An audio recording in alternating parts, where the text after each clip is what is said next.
Live from downtown Detroit, Local 4 News at 6 starts now.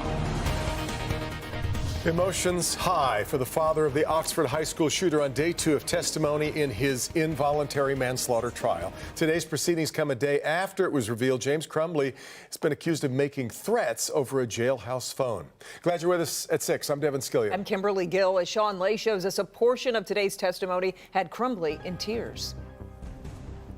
Good evening from the Oakland County Courthouse. As we continue our coverage of the James Crumbley trial, I want to show you the final witness the jury heard from today before going home for the weekend. An incredible account of an assistant principal going towards the gunfire in Oxford High School, finding victims and having the shooter walk right towards her. This is the most emotion we have seen from James Crumbley in court so far. Oxford High School Assistant Principal Christy Gibson Marshall on the witness stand late today. Prosecutors playing security camera video from Oxford High as the shooting was unfolding. The video far too graphic and upsetting to show you, but Crumbley saw his son in that video and his son's victims, Justin Schilling, Madison Baldwin, Hannah St. Juliana, and Tate Meir. Gibson Marshall was there trying to help Tate Meir. He was down when the shooter walked right by her. The shooter was coming closer to me. As he got very close, I realized it was, and it didn't seem right to me. As he walked by, I asked him if he was okay, what was going on. I took a few steps down the hallway with him. Yeah, he had a gun in his hand. He looked away from me, which that made me, I knew for sure that at that point he was the shooter because he would have talked to me.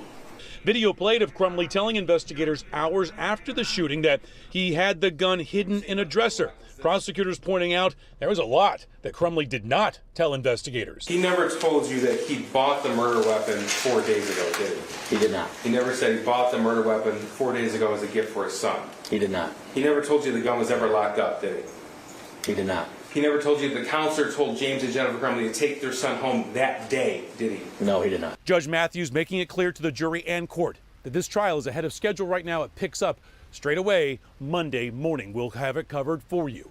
In Pontiac, Sean Lay, Local 4, back to you. Okay, Sean, and remember, we're streaming the entire trial on Local 4 Plus. You can see the testimony as it happens when it picks back up next week. Just download Plus wherever you find your streaming content, or you can scan that QR code right there on the bottom of your screen. Right now, firefighters are still monitoring hotspots out in Clinton Township after that massive explosion and fire earlier this week. Get this. So far, crews estimate they've used about 2 million gallons of water to extinguish the flames. They've still been popping up. The investigation into exactly what caused the fire really hasn't started yet because officials say they're going to need heavy equipment to start breaking up the rubble that is everywhere there first. Meantime, a funeral being held today for the 19-year-old killed by some of that flying debris. But tonight there is a new warning from police that residents in that area need to hear so that another tragedy can be avoided. Priya Mann live with some potentially life-saving information because people are still trying to pick this stuff up, Priya. Yeah, that's right. Devin, Kim, good evening. This is a warning you have to take seriously. In the aftermath of the explosion, when the fire had been contained, there were a ton of people out here picking up those metal canisters that look like that. They're about 12 to 18 inches long. They weigh about 15 pounds. But if you picked up one of those canisters at this site, it's what's inside that could be potentially dangerous for you and your family. I've seen people out there picking up things and taking them home for souvenirs. Please don't do that.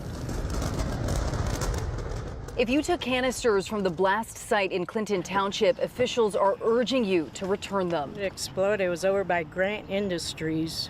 If you put them in your garage or something, the summer comes along and it gets up to be 100 degrees in your garage or whatever, they could explode. Officials say the metal canisters may appear harmless, but could be quite dangerous. The site is not safe. Scrappers, we don't want you. Nothing good can come from that other than a few pennies you're going to get at the scrapyard. The debris is made up mainly of metal canisters of various sizes. They may be sharp and dangerous to handle, so please do not handle them or move them.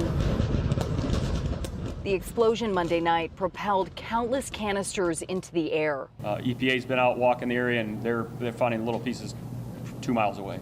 A 19-year-old hit by one of those flying canisters Monday night was laid to rest today. It's a very sad day for all of us. So a moment of silence, please.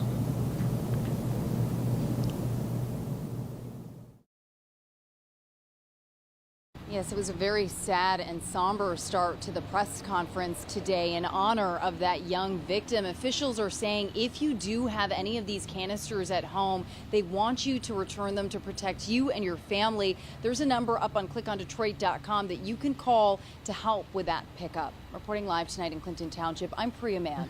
Okay, Priya, thank you. Michigan State University is asking for feedback in remembering and honoring those who were lost and affected by the shooting on campus. The February 13th Permanent Memorial Planning Committee is inviting all members of the Spartan community to help shape a campus memorial. There are several ways to share your thoughts, including an online survey, in-person focus group, and one virtual focus group. The committee will select the final design for the memorial in the fall of 2024. Construction for the memorial is set to begin in the spring of 2025. Michigan residents will pay a higher income tax this year, according to a new ruling from the Court of Appeals. Some business groups and others argued a drop in the tax rate was meant to become permanent, but Attorney General Dana Nessel argued the law only provides for a temporary drop when state revenues exceed inflation. So your income tax rate for 2024 should be 4.25%. An appeal to Michigan Supreme Court, though, is still possible. We'll keep following it. A group of women in Washtenaw County is celebrating International Women's Day with hammers, shovels, and wheelbarrows in hand. It's part of Habitat for Humanity of Huron Valley's kickoff to this year's Women Build campaign. Megan Woods was there as volunteers rolled up their sleeves for the cause. Building a home is hard work, but these women are doing it to prove a point and shed light on a bigger issue. It's not the sights and sounds you would expect for a day all about women, but that's the point. We love to get out of the gender norm of what women are known to do and just celebrate women in a different way. This is just the kickoff to Habitat for Humanity of Huron Valley's annual Women Build initiative. The women that are here today are leading teams of volunteers throughout the whole calendar year. Typically the spring and summer, they'll come out and help build a home for Habitat as well as fundraise. Sarah Hartshorn is one of those volunteer leads. We're leveling out with some fill dirt. We're filling in the front yard so that they can put grass in when it's warmer. And we're also building a shed. This is just when the hard work begins. In the spring and summer, she rallies volunteers from her Taekwondo gym. I bring a group of women out, and there's been occasions where we've had moms and daughters and grandmas all out together. The reward from today is knowing the difference every nail and shovelful of dirt is making and the awareness it brings. A majority of low to mid-income homes are single female-led homes, and finding affordable housing can be difficult for them. So we like to make sure that we're here to support and also shine the light on the fact that it's not easy for women to get homes. Last year, they had 110 women participate in this initiative, and together they were able to raise more than $70,000 for Habitat for Humanity Huron Valley, and they gave 740 volunteer hours, so that's a lot. Reporting live, I'm Megan Woods, Local 4. Fantastic initiative. All right, Megan, we appreciate it. It's no secret this has been a wild winter when it comes to the weather. But the lack of lake ice is creating a focused area of study for University of Michigan climatologists. Paula Tutman takes us to the shoreline to show us how a community of the community of Detroit is in the crosshairs of climate change.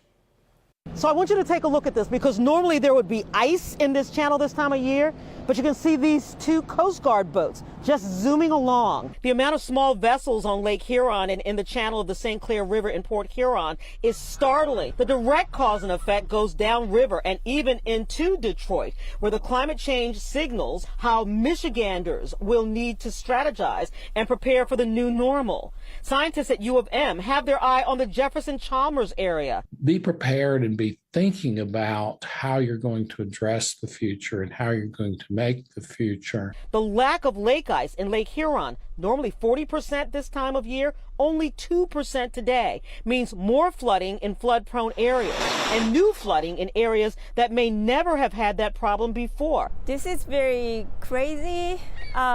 We had maximum ice coverage across the Great Lakes 16%, which happened late January, which is at the lowest level. Paula Tutman, Local 4.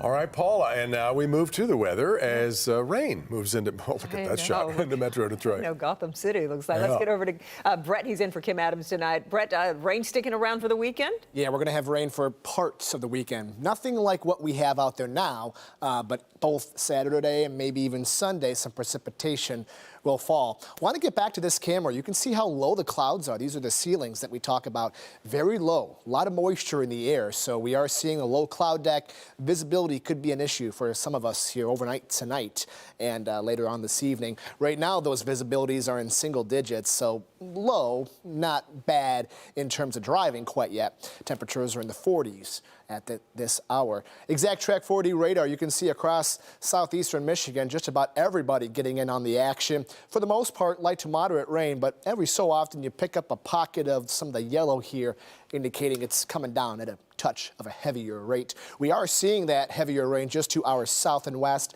and that's coming in later on this evening. So we're going to hang on to the rain as temperatures actually slowly slide up between now and about 1 a.m., and then they go down big time this weekend. We'll talk about the cold, the wind, and some snow in just a bit.